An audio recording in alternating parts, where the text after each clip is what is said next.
Welcome, punters, to Cox Plate Preview. As always, I'm joined by Matty. How are you, Matty? All going well, Worm. My favourite day. It's you could almost say weekend now. The Friday and Sale Cup on Absolutely. Sunday. Indeed. Extend it. Well, not going to be moving too far from the couch on Sunday, so I'm sure the Sale Cup may find its way onto TV. Yeah, no, it's a cracking weekend. Glad that they've moved Cox Plate Day to the big Saturday. Oh, not Cox Plate, but Manikato to the Saturday after last year. Make it a real Saturday, Super Saturday sort of style again. Yeah, indeed. Yes, something good to come out of that thunderstorm on Yeah. Manikato night this time last year on the Friday.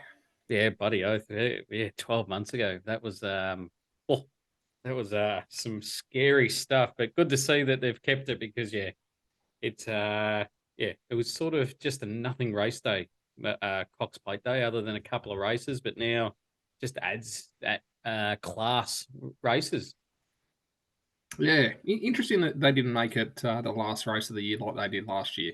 There was definitely a bit of a buzz going around, but I do understand why they do it from a wagering and TV perspective.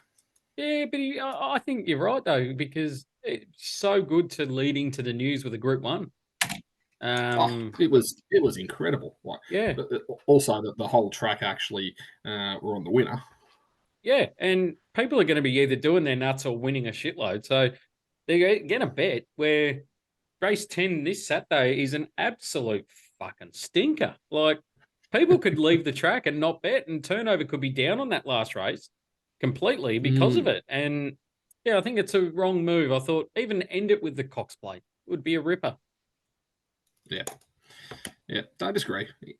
It is look. It's a very solid race card though. I think they've got a couple of interesting races. I think there's three absolutely high quality races for the day. Yeah, definitely. This week's episode, runner by runner, Cox Plate, as we always do on the big days. But little treat this week, we're going to run through all the races, give our early thoughts into all the races, a quick little summary of the race, and yeah, just for you loyal listeners being out there, we thought we'd give you something different. See if let us know if you like it or not. We'll have bets around the grounds. We still have the multi. I'm handing over the pineapple. Opie Boston's not in my favourite book at the moment, but he will make things all better by Saturday. If you're a first time, go. Yep.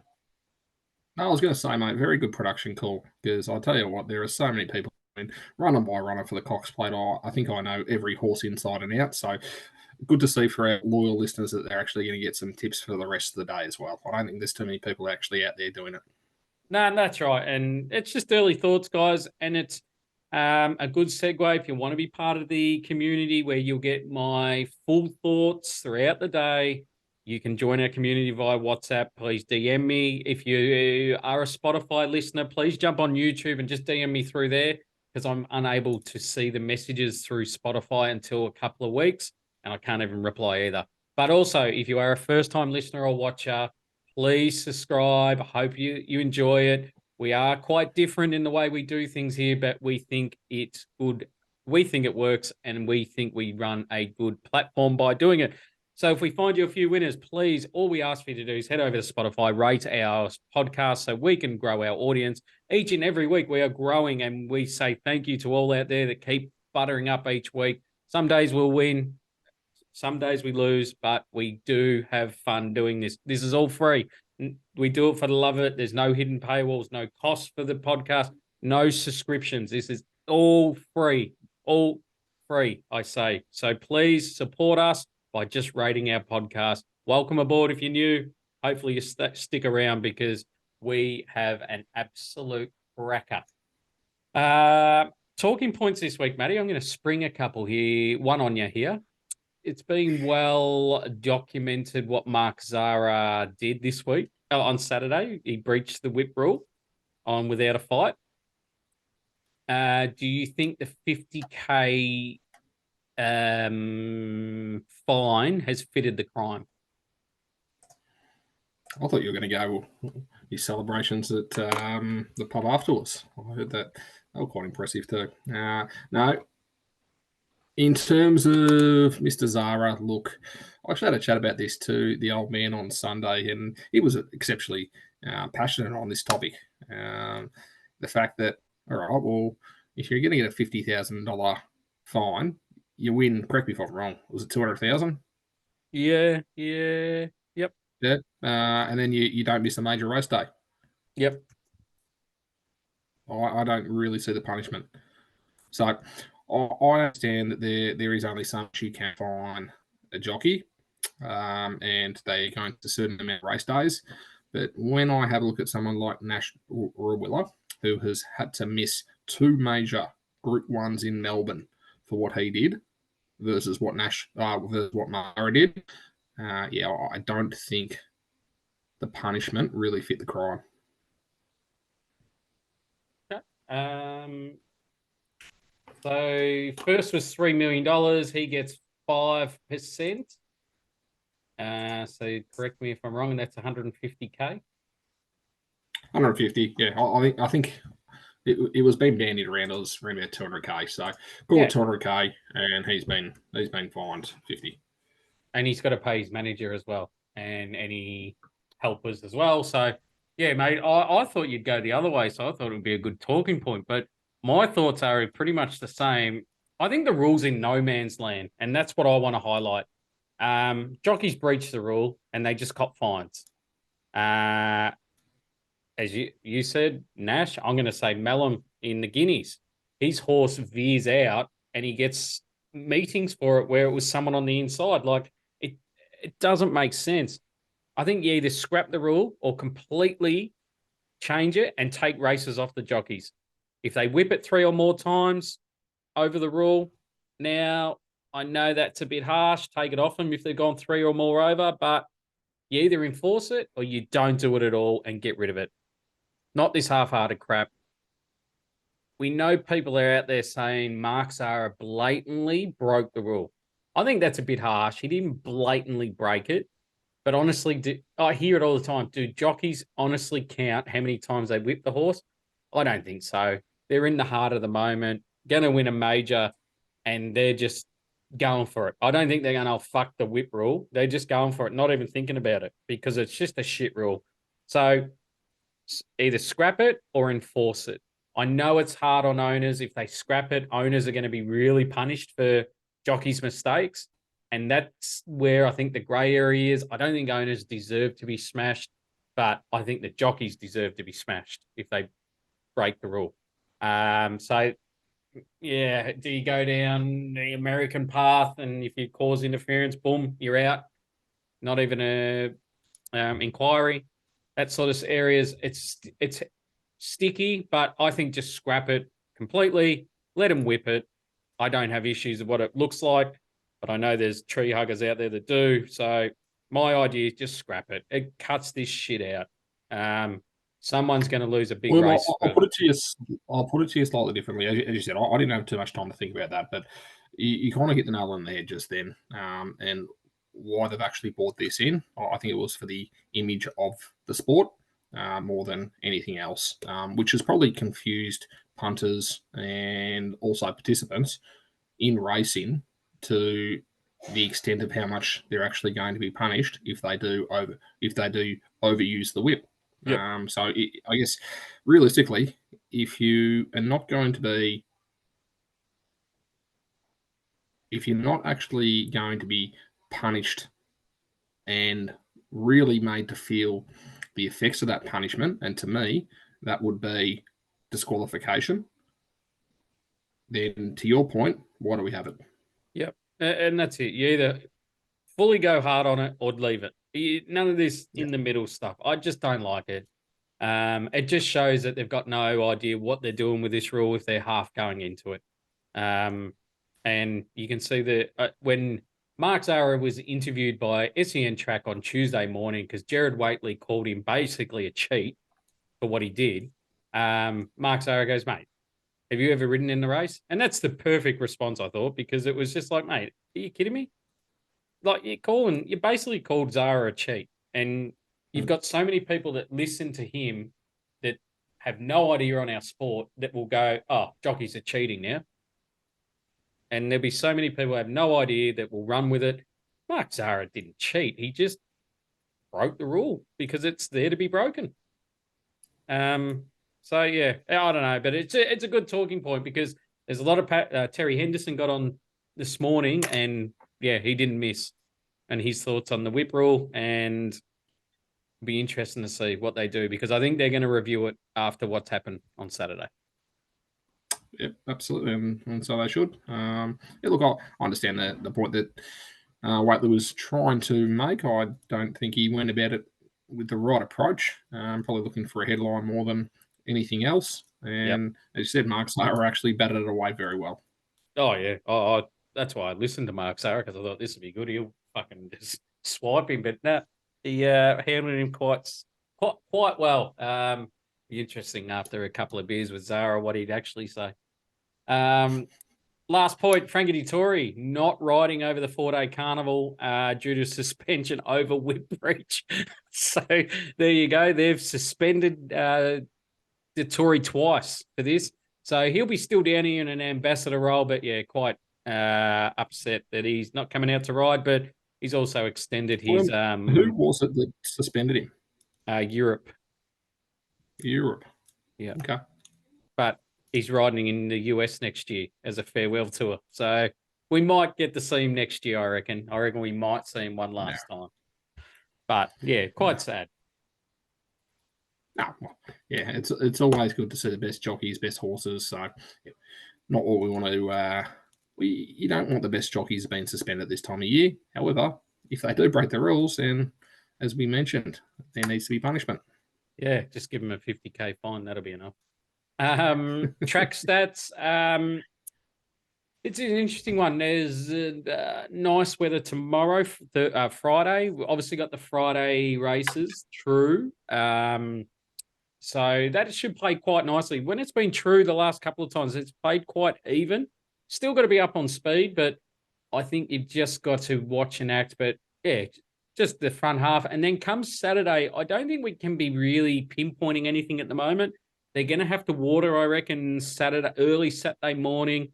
How much they put on it is they're going to be an interesting bit because they might really start it in the softer range of good 4 to really get through the day. So yeah, definitely watch and act. The inside might chop out considering how much hand watering they're going to do, but then also the rail could be on come Saturday. So just tread very carefully. If you get an inkling, then you can start really honing in. But watch and act, especially for Saturday. Friday night, I think it'll play quite even. Futures tickets, Matty, you've still got yours to come here. You've spent $42.50 on Romantic Warrior and 20 on Fangirl. Anything to add to that other than you've spent all your money? No, I got 2 live tickets, so quite comfortable with that. Nice to see we got a bit of a premium on Romantic Warrior and also on Fangirl. So we'll see how they go from a futures point of view. Wasn't too futuristic considering backed them last week. Yeah, no, but still, it's early prices. Corville Cup, we spent our 100. Jesus Christ, 1-2. Who would have thought? I thought West Wind Blows had him with 200 to go, and I started going off, and it was the better result for me. But without a fight, gets it home. Anything out of that Caulfield Cup you'd take into the Melbourne, Matty?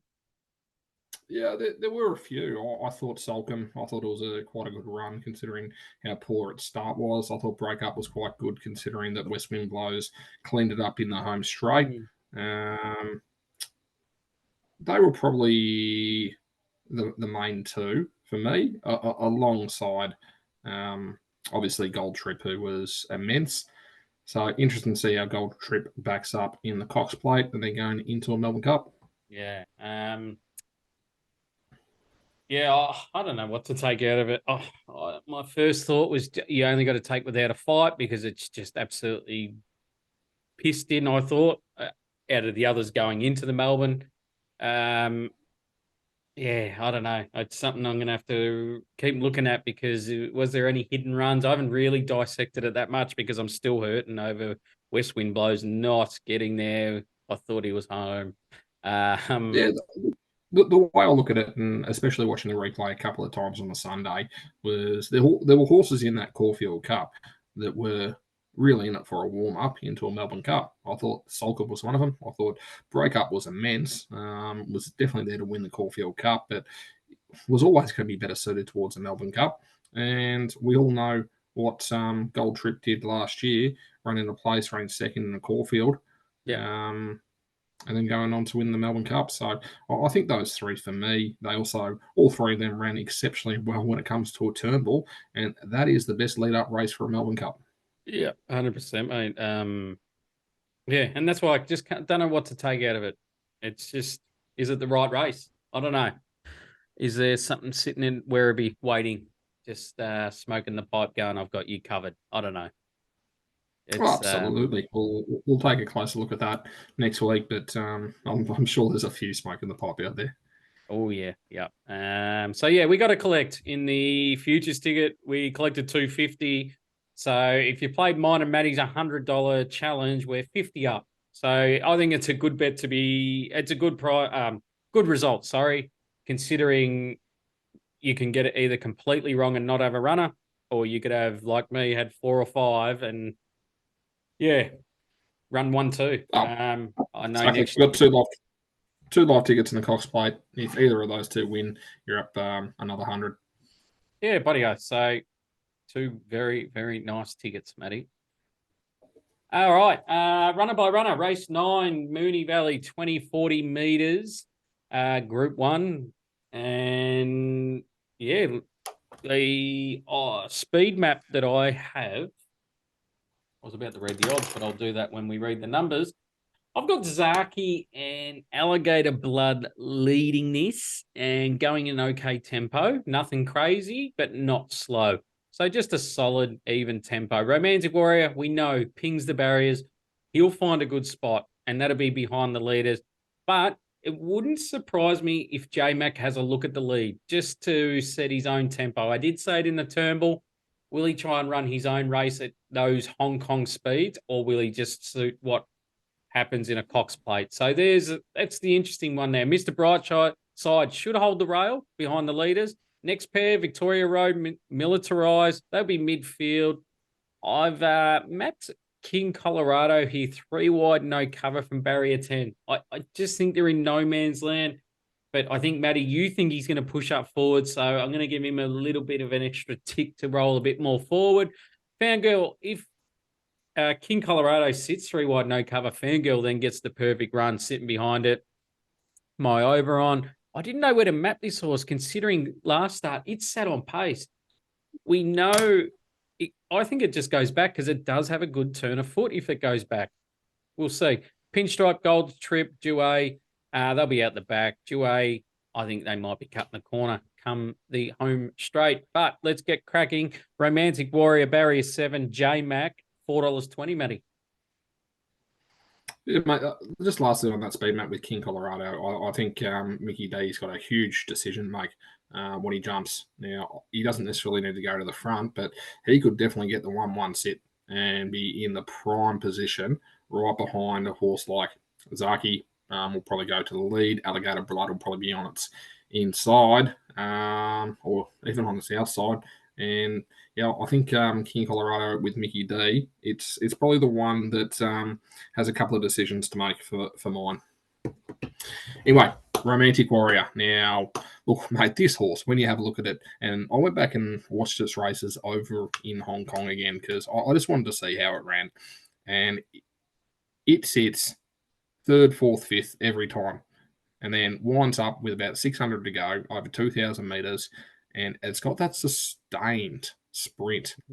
For me, when I look at Cox Plate horses, I look at that sustained sprint from the 6 or the 500 metre mark.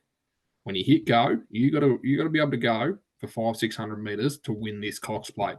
For me, that's what this horse has got. James McDonald, we know, won't go early, won't go late. He'll know when to go on this horse, and it will have 2 in front of it. For me, it's going to have Zaki, and it's going to have Alligator Blood, as you called out in your speed map. So perfect position. It might be one back on the rails, which may not be ideal. I wonder if J Mac tries to keep it off the rails because he knows he'll probably be one of the first horses to really hit the accelerator around that 600 meters because he knows that this horse has got that sustained profile that'll mean it can actually get to the line where a lot of these other horses may not have that. So for me, once that happens, it's going to be Romantic Warrior and Alligator Blood, and they're going to be the two that go first for mine. Worm, how did you see Romantic Warrior? Yeah, and to add to what you were saying about Romantic Warrior going for that upping the tempo, if he lets Zaki or Alligator Blood get away with some cheap fractions up front, he'll pull the trigger early, I reckon, to make it a real 2,000-meter race. So good point. Didn't see that until you mentioned it. And yeah, very good point. We know he was only 80% last start. He didn't settle. He got shuffled back. Once J Mac Newgold trip was going past him, I've said it before, he looked after that horse. He did not give it any work whatsoever. I'm surprised the stewards didn't talk to him about that ride. Horse had a good blow. Reports are that he's only 90% fit now due to the facilities. But I've heard the work at the Valley most recently, I think it was the Saturday. It's the best they've seen since Winx won its first Cox Plate win. So the question now is 90% good enough to win this? I reckon it is. Number 2, Zaki, barrier 12, D Lane, $19. Thank you, mate. Sensational in McKinnon last year in a very slowly run race. It controlled the tempo and it controlled that race. Now, it will lead here, but it definitely won't get the same race shape. To your point, if it tries to do the same as what it did in the McKinnon last year and slow down the tempo, there are going to be enough horses in this field that will go round it in a flash. So, for me, that much faster tempo won't necessarily suit Zaki for mine. It will get challenged down the back straight if it does not set a solid tempo here. Worm, how did you see Zaki? I know barrier 12 is going to look like a negative, but I see this as a big positive. Can come across just before the corner, adjust the speed, roll forward or sit behind the leader. First 2 runs is prep pass marks, but scratching last start due to an issue. I don't want to be with a horse that's going into a grand final with a issue last start. So no, but geez, I'd love to see him win it just for love him to bits. Number 3, Mr. Brightside, barrier 2, Craig at Williams, $8. Jeez, you cannot knock this horse, can you?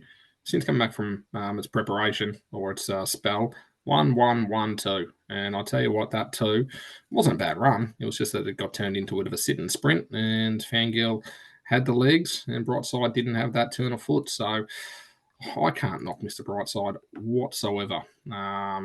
Look, it can definitely bounce back to a degree. If you look at how it rates within the field, it's definitely around where you need to be. Worm for mine, though, this is the best miler in the country up against some very, very good 2,000-meter horses. Worm, how did you see Mr. Brightside? I think if you've been with this horse all prep, I think you've got to stay with him. If you liked him in last year's Cox Plate, stay with him because he finished 7th and he was beaten 2.7 last year in the Cox Plate. Now, he sat last and he was the widest runner. Now, he gets a better runs in transit here and you're getting $8. I know he's 0 from 2 at the 2,000, but this is his absolute best chance of running a good race here and running 2,000 meters.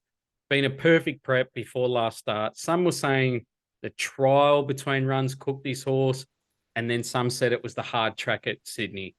I don't know what it was, but definitely a horse that is going into my tries and first fours. And if you like this horse, stay with him. Number 4, Alligator Blood, barrier 5. Owned by one of my favorite people of all time, $6. Alligator Blood. I think it will let Zaki lead this race, and Zaki will make sure there's a solid tempo. And I think Alligator Blood will be okay with that. From there, I think it'll be on the rails and behind Zaki. I think you'll probably find that it'll probably have Romantic Warrior potentially on its outside. Otherwise, it could be King Colorado. But in saying that, as I said when I was talking about Romantic Warrior, doesn't matter where it's sitting, it'll be in the first six, just depending on how many decide to be aggressive early on in the race. As soon as Romantic Warrior, and I wouldn't be surprised if Alligator Blood even decides just to, whether it sits alongside or right on the tail of Romantic Warrior, follow it in. It won't want to let Romantic Warrior get a few lengths on it when it does hit go, around about that 500-600 meter mark. So Alligator Blood, Tim Clark will be very conscious of that. So again, he'll have Romantic Warrior right in his eyesight the whole way, and it will be the one that goes with Romantic Warrior when they hit the go button around that 500 meter mark. William, how did you see the blood? Nice wins the last two starts. Definitely can't be knocking them. But let's talk about last start.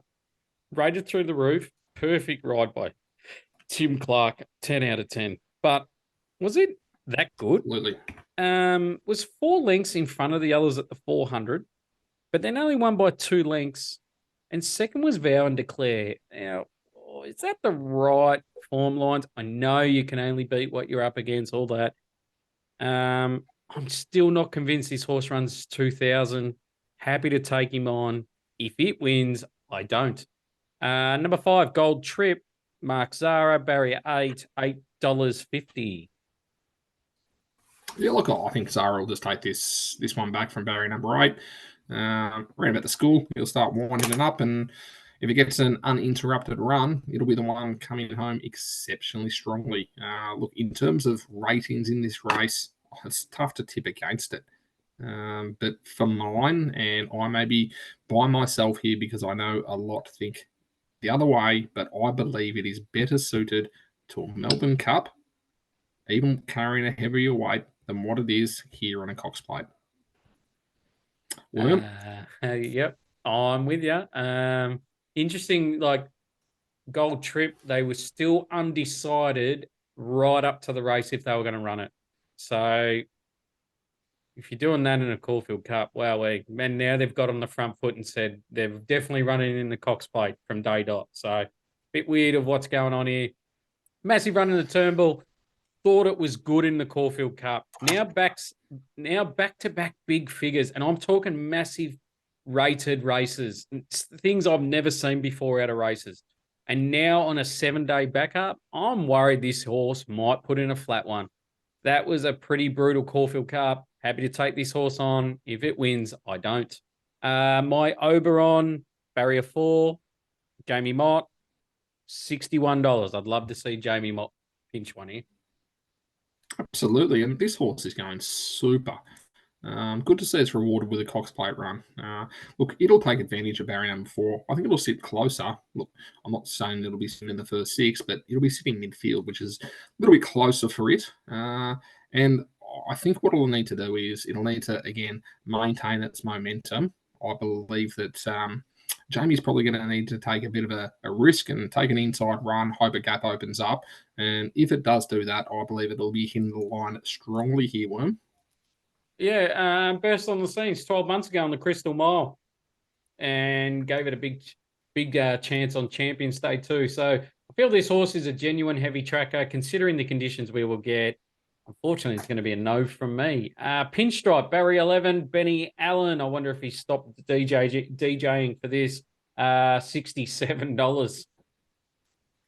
Mate, I backed this horse in its second start for the community way back in January of last year when we first kicked off. It was at the Valley over 1,200 metres and we got the chocolates there. From there, mate, this horse has turned into a really, really good miler, one of the best milers in the country. pushed out to 1800 in a Group 3 and came third, came from the back of the field, ran on exceptionally well. So in terms of running 2,000 metres, I don't necessarily think that's too much of a query. I think, again, this horse does, though. It needs to be right in for luck. So from barrier number 11, take it back across the rails and take those inside runs. Who knows? Might be able to pinch a top 5 spot. Worm? Look, hope the connections have a great day. Enjoy the day. I'm very jealous that they have a Cox Plate runner because I know I won't and I never will. So they're always going to have one up on me. But we are a punting show, Matty, and we always look for one that's the ambulance is going to beat home. And this is it. So go the ambulance. And good. So, but I really hope it runs well for all connections. I hope I'm completely wrong and it runs an absolute belter, but I'm cheering the ambulance. Number 8, Fangirls, Zach Purton, barrier 9, $9. Yeah, as mentioned with Mr. Brightside, a bit of a sit and sprint where it was very impressive over the last 300. I think the last 300 was really good from it. Got the split and got the job done. I don't see a lack of pace in this race like I did a couple of weeks ago up in Sydney. And look, it's going to need to get moving a long way from home. And realistically, this horse's difference between winning and losing is its last 300-meter sprint. I just wonder if they turn the pace on a little bit further out, if it's going to get found wanting. In saying that, if it does get a split, doesn't need to go too wide. Make sure you don't go too wide. This horse can't go any further than the 2,000 metres, so make sure you take the shortest way home. If it's anywhere near them with 200 to go, it has got the fastest last 200 metres in this race. So, Worm, definitely a chance if it's near them. That's my only concern, that it's going to be a fast run race. And as I mentioned earlier, they're going to switch on at the 600 or 500 metre mark. And where is Fangirl going to be? Worm, how did you see this one? Mate, this horse scares the absolute bejesus out of me. Absolutely pissed in last start. I think this smells of Winks. This is a good price to find out. 4th up, we know Waller's a deadly play. He loves them 3rd and 4th up. Love this horse's track works Tuesday morning. Handled the conditions well the other way. I think he's a genuine 2,000 meter horse, and I know he's untried, but you can't knock horses that haven't been tried at 2,000 yet or whatever distance it is. I smell Winks. Scary. Number 9, Due, barrier 1, Damien Oliver, $29. Interesting barrier selection, barrier number 1. Obviously, it'll get back. It'll run on from barrier number 1, though. Obviously, they're not expecting this one to be going wide. So I'm sure Ollie and Edward Cummings has got a plan, but I've got probably other races in mind for Duas. Worm, how did you see this one? Yeah, been running well, I think. This horse is best a couple of years back. He's bloody good enough to win this, but is it going that well? Maybe just a touch under. One thing I guarantee, though, barrier 1, it won't leave the rail. They'll fan. It can run a drum and runs 3rd or 4th from barrier 1. Chuck it in. Number 10, Victoria Road. Barrier 6, Blake Shin, $13. Worm, the Boom Import. Look, I've watched all its replays, and look, without having all the data like we do on some of these other horses, looking at the times, looking at how it actually runs, there's probably one run in there was quite impressive where it and another horse started to gap them over a similar distance. But outside of that, I expected to start one of the favourites, but whew, I know there's been a lot of hype around this horse. I'm not seeing it in the replays I've been watching. Now, Worm, you are our international expert.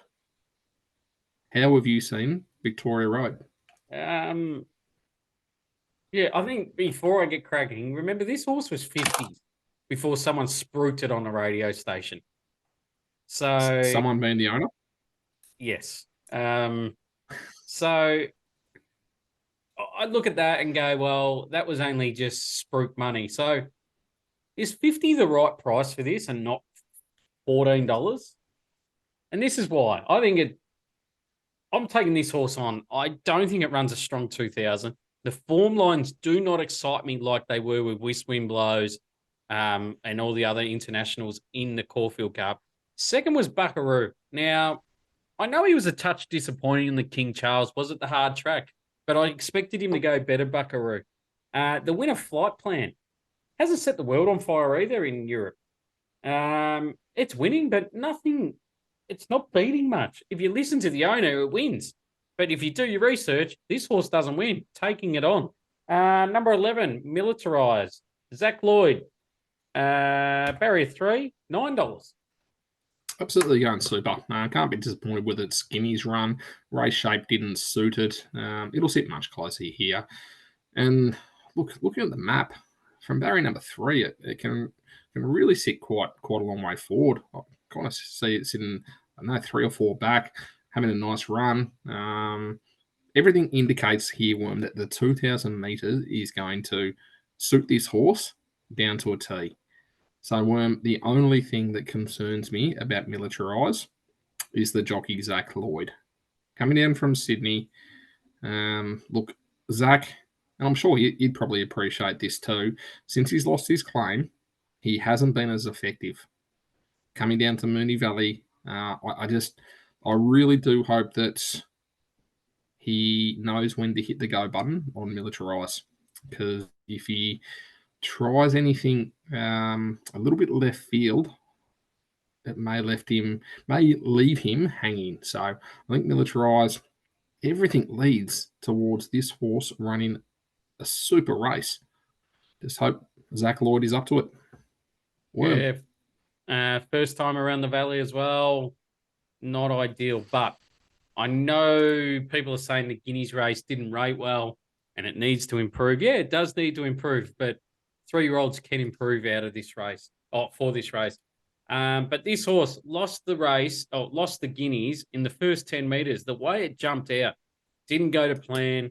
And then this horse was dictated by how the race unfolded. It wasn't the jockey's fault. It was just a perfect ride on Griff. It could only do what was happening. So this horse was the best horse in the race in the Guineas, and I'm still adamant it was.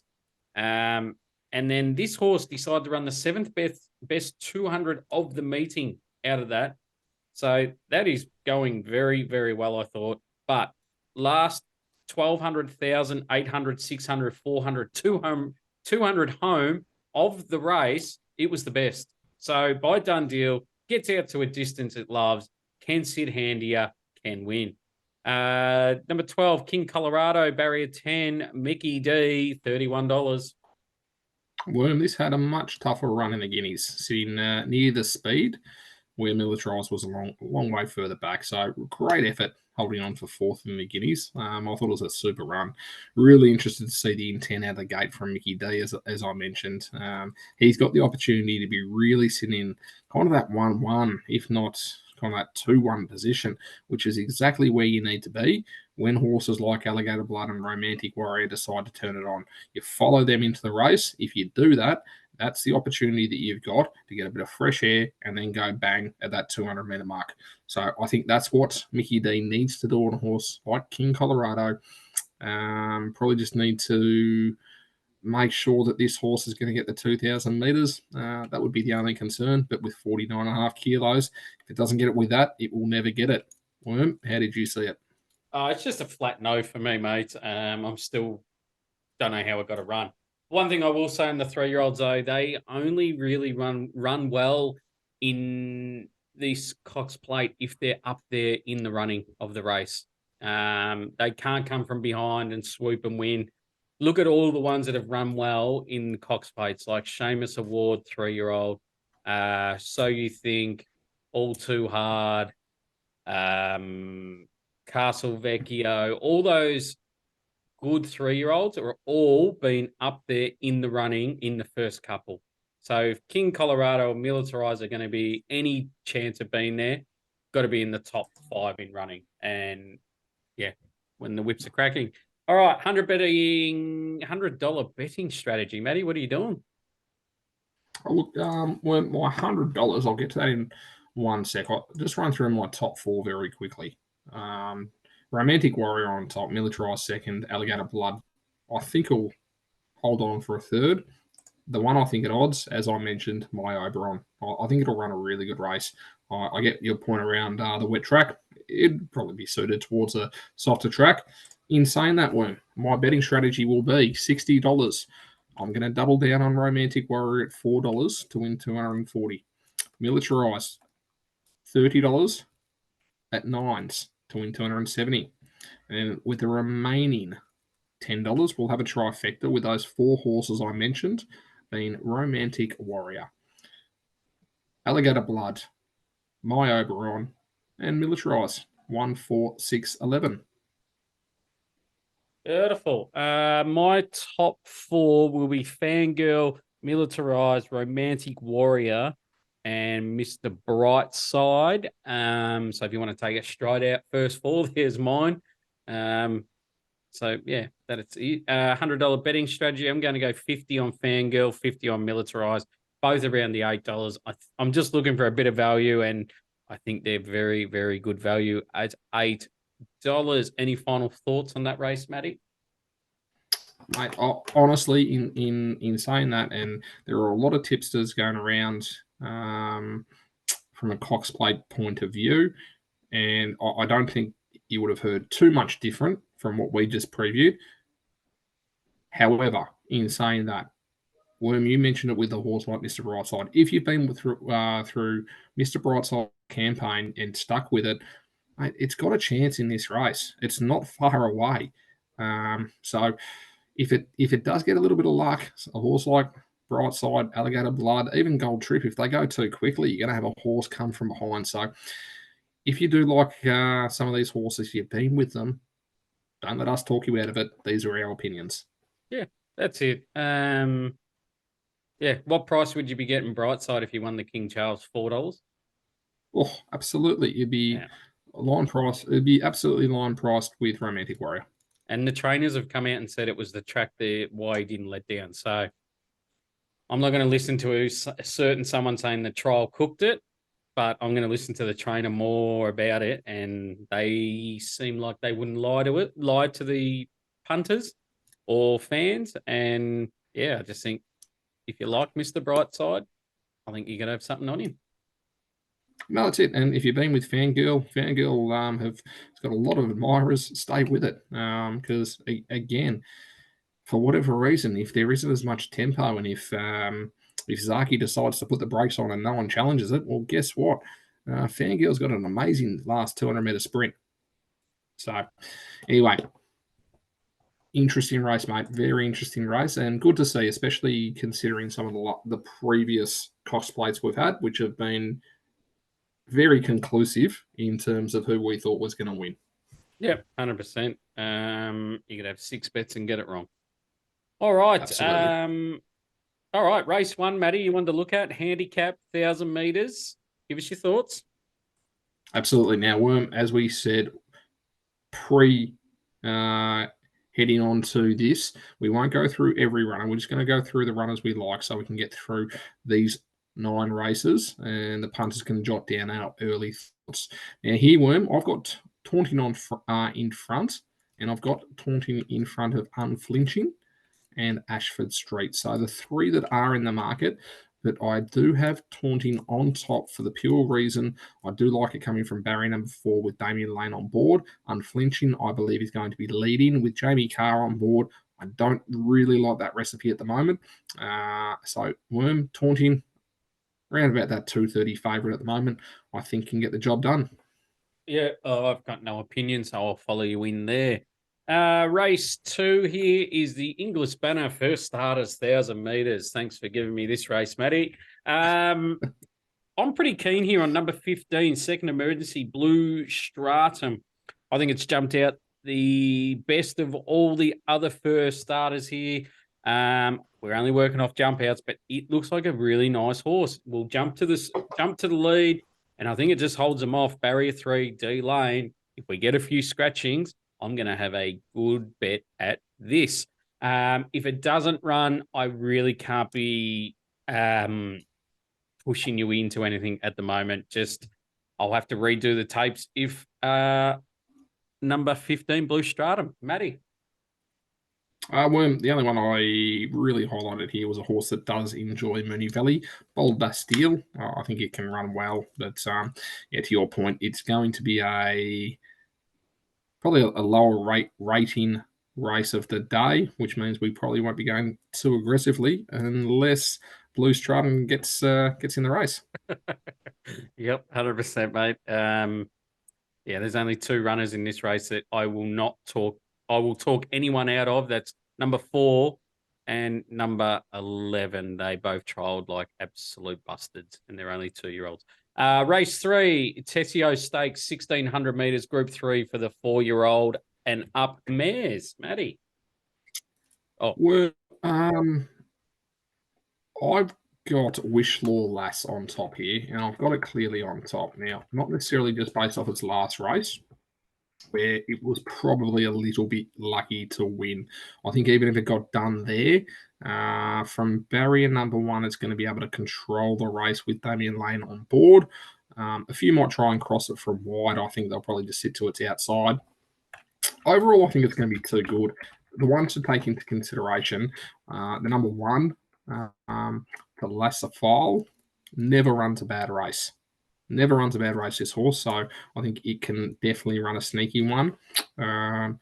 Osmos, I think the Gay Waterhouse with Tim Clark, I think that'll be around the mark. And the one at double figures, Dazzling Lucy, could run a sneaky race as well. But mate, I clearly had Wishlaw Lass on top here. okay. I'm just interested in the two horses here. Number 1, Thalassophile. Number 3, Osmos. Especially Osmos, ridden near the rear last start, made up nice ground. This horse will find the front, and I think can show some serious cheek here at barrier 5 and around the $8 mark. So 1 and 3 for me. Race 4 is, as it loads, the William Crockett Stakes for the 3-year-old fillies, 1,200 meters. At the moment, I've got no opinion. This might be a race I'd leave alone. Some very average horses for me. Matty, thoughts? Worm, I will not be leaving this race alone. I'm counting on 2 of them. Inhibitions, I know we backed it last start, but it's back to the 1,200 metres, which is where it should be. You look at how it actually ran out its last race, and the last 200 metres wasn't too impressive. So very happy to see it back at 1,200 metres. It has run the best time of any of these horses across 1,200. I'm confident from barrier number 4, Willow will be able to do the same here. The other one in the race I do like is Shiva. Around about that $7-8 mark for the Hayes stable and Mickey D. I think, again, he can run an impressive race. Worm, if you wanted a bit of a blowout chance, I didn't mind the number 6 here, Picky, for Leon and Troy Corstens and McDougall on board. I thought it had been showing a little bit of recent times, so it'll probably need to improve a little bit. I've got Inhibitions and Shiva in front of it, but Picky was the one at odds that might be able to make a little bit of a race of it. Yeah, $32. So, yeah, beautiful. Race 5, Crystal Mile, 1,600 Group 2. Matty, I think this race is the race of the Spring Carnival. I know a lot of people would disagree, but I think this has a lot of talent in there that can go a long way next prep. Absolutely. And we've been talking about a lot of these horses. Tuvalu, Banger's Choice, Just Vocantino, Mustang Valley across from New Zealand, obviously Prowess. Now, Prowess, I would have loved to have seen it running on Cox Plate. Dave Worm, it is. It's in the wrong race, though. In the wrong race. Over 2,000 metres, this horse, if it had an uninterrupted prep, would have been running in the Cox Plate. Worm, for me, I do have Antino on top here. Now, that would be no surprise to our community, but I believe that it is the best horse and most progressive horse within this race. What worries me a little bit here, Worm, is it has to carry 59 kilos, which is the same as Tuvalu, a serious horse, Worm. Over 1,600 metres having to carry 59 kilos, the same as Tuvalu. It does scare me a little bit. I do have Antino in front of Tuvalu. Prowess, I'm looking for it in a couple of weeks' time. I think it's going to have something at Flemington that will be very well suited. Yeah. Worm, how did you see this one? Um, I need more time. I think if you like prowess, I think wait. I think you're going to get a better price. I've got Tuvalu just on top, but I need more time because this is a cracking race. Yeah. Race 6 is the Phillies Classic 1600 Group 2. It is me. There's two horses that have taken my eye here. Number 3, Karina Queen, finished 4th to Vivian Air, who ran huge on Saturday. And I've got to blow my own trumpet. We were with Vivian Air each way. So if you're part of the community, you get these little gems. Genuine 1,000 guineas contender, I feel. One next start at Sandown, Karina Queen. Been back to the jump outs, going well. Other horse I'm keen to look at here is number 8, Skybird. This horse 2 from 2, and both the wins were massive. Huge talent. I'm worried about the map, but if this horse can overcome the map, it is an absolute superstar in the making. Matty. Yeah, well, I only had one horse highlighted here, mate, and that was Karina Queen. So around that $8 mark, I thought it was a pretty good play. Yeah, outside of that, wasn't a whole lot I really fancied. Cool. Race 7 is the 3-year-old Mooney Valley Vase, 2040 meters. Matty. Mate, I know a lot of people are very keen on Vedad here, and for good reason. I had 3 horses very, very evenly matched here. One being Vedad Snowman, which Worm, I know that you've mentioned Snowman on this community before. The other one was number 6, Port Lockroy. Those 3, and they're all within the market, but those 3 are the ones that I think will be challenging for this race. Now, because this is the first leg of the quaddie, Worm, I think that everyone should be including the horse that's currently at 50s. Number 10, one of the biggest roughies for the day.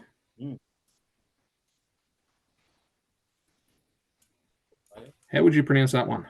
Bullawaya. Bullawaya. Bullawaya, we'll go with.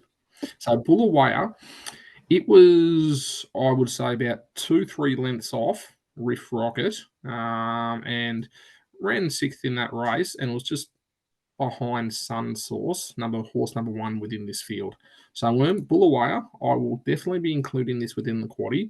I think from barrier number 3, Reese McLeod has got a really good opportunity to be running top 3.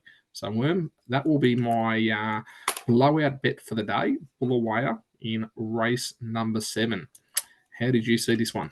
Well, Opie Boston can get in my good books after he rides the winner here in number 1, Sunsource. I don't understand why it's $12 here. Low draw, sits handier, beat home Sunsets last start, who beat Riff Rocket last week. I think it's an each-way play here in Sunsource. Race 8 here is the Manikato, Group 1, 1,200 meters. I know there's a lot of people, experts saying they are taking on this horse in Imperatriz. That's fine. It's $1.50. You don't have to spend much to lay it to get a good result or bet against it to get a better result. But this horse gave Ashfura Winburn the last 100 meters in the Moya. Ashfura absolutely pissed in next start. I think it meets a bunch of B graders. This horse is an utter moral. Back to 1,200 meters, back up to 1,200 meters, which will suit. Throw this horse in every multi, one out in your quaddies. I know it's $1.50, and you can call me a dickhead because, it's Dr. Obvious sort of areas this, but anyone that takes this horse on needs serious help. Ring Gamblers Help on 1-800-858-858. Imperatriz. Matty. Worm, I've just recorded that one, so we can play it at the intro next week. You've literally put the moz on this horse, calling it a moral. Yeah. Now, what I'm going to talk to you about is the horses underneath Imperatriz. Now, I've got it rated well above these horses I'm about to mention. But our mate Brunos Nachos, look, I've got it in the second line of betting. And I think it, again, I'm not going to say it's going to challenge Imperatriz, but I believe that it'll definitely be running top three. Now, just take into consideration there's only 7 horses in the race. We only paid 2 divs. The other one to take into consideration is Uncommon James. Look, bear in mind it's run against the Fora. The track was playing, look, a little bit uneven that day. As Fora was way too good for it. I think Uncommon James back to the Valley will definitely show improvement. The other one down from Sydney, I Am Me. I liked its last start, but it'll need to improve quite a lot.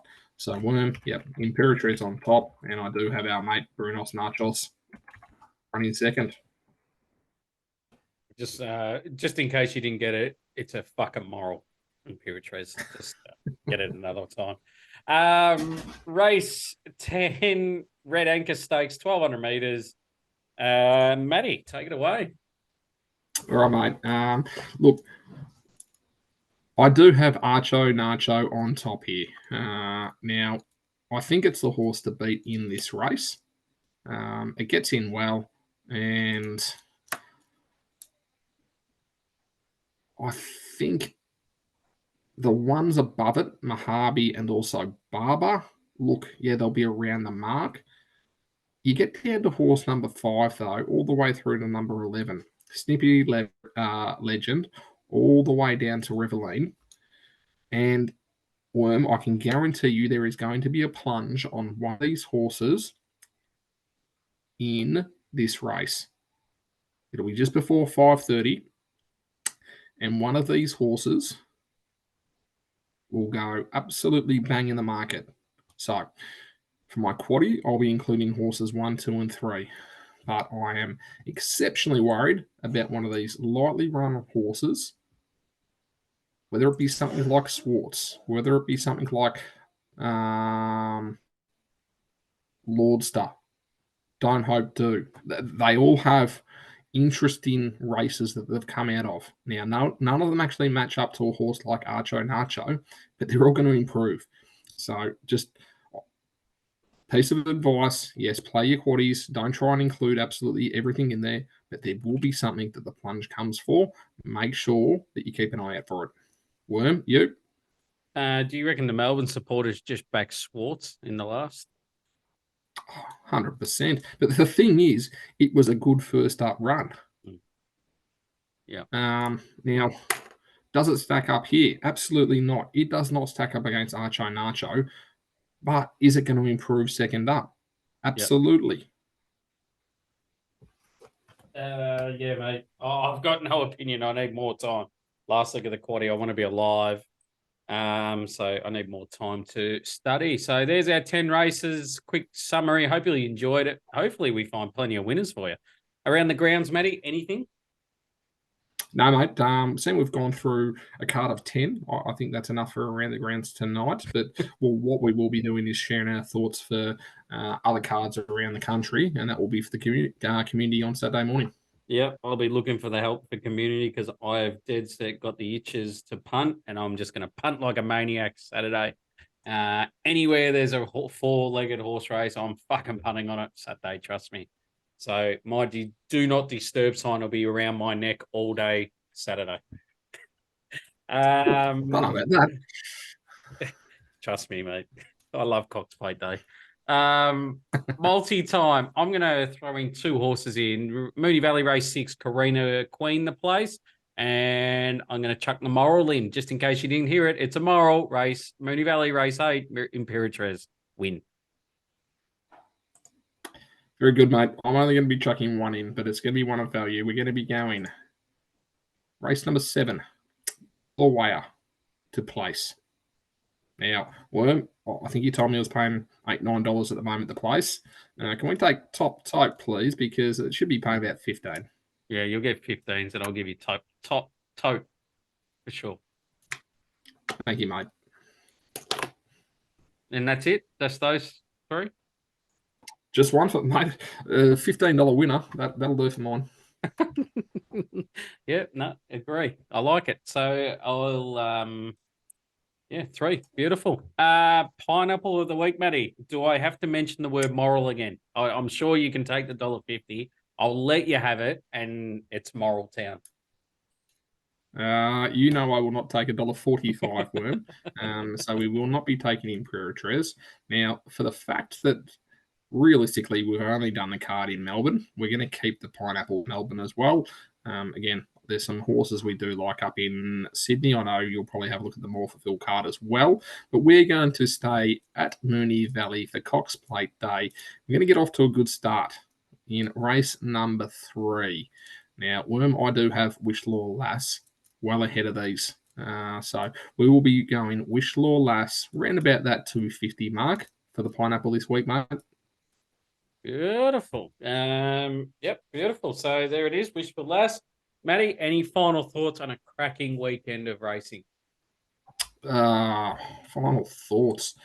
Not looking forward to Sunday morning, but look, it is an absolutely cracking card. There's some difficult races, and don't be afraid to have a few more than, or don't be afraid to have more than one better race, but make sure that you're picking a few horses with a bit of value. You don't have to go too hard to be in front at the end of the day. That's right. Plenty of yeah. I think I like your point there. Don't be afraid to have two bets a race because yeah, you can back the favourite if you like it, and if you like something at double figures as a saver, you can really get it something out of the races of that race. And yeah, no, mate, I can't wait to get cracking. I'm even tempted to start betting in New Zealand at 9 a.m. on Saturday on that Now, punt. mate, just a piece of advice, and you can tell the punters this because you are our master of everything to do with markets and so forth. If I want to have a bet in the Cox Plate and I want to back Romantic Warrior, should I back it fixed or should I back it on the tote? If anyone backs at the tote, you've dead set again. Ring Gamblers Helpline because yeah, Whirlpool's involved. We know what happened on Turnbull Day. They smashed it, and hearing from the tab people already, they're saying it's going to happen again. So they said, if you like it, fix it. But then they said, if you like something that's double figures, don't be afraid to go on the tote with that one. So yeah, Okay. definitely. I know there's a few promos on fixed, but you can definitely play your cards right. You can play tote and fixed. I like it. So make sure you get your Romantic Warrior around that 450 mark. I don't think you're going to get too much better than that anymore.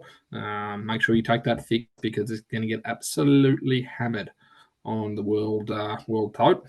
But Yep. there could be a few opportunities, like we did see with Gold Trip in the Turnbull Stakes, in the Cox Plate as well, if you do play the tote. 100%, mate. It's a very good point. So, yeah, look at the tote if you like something at double figures. End of the show. Thank you for everyone joining us. Hopefully you fill your pockets up. More importantly, we hope we fill your pockets up. As I said, jump on Spotify, rate us, get involved, WhatsApp community. We'll be back next week for Derby Day, which is the real Christmas day of punting. So anyone out there that called Everest Christmas Day, you can go and get stuffed. Have a great weekend. Talk to you next week. Good luck punting, more important.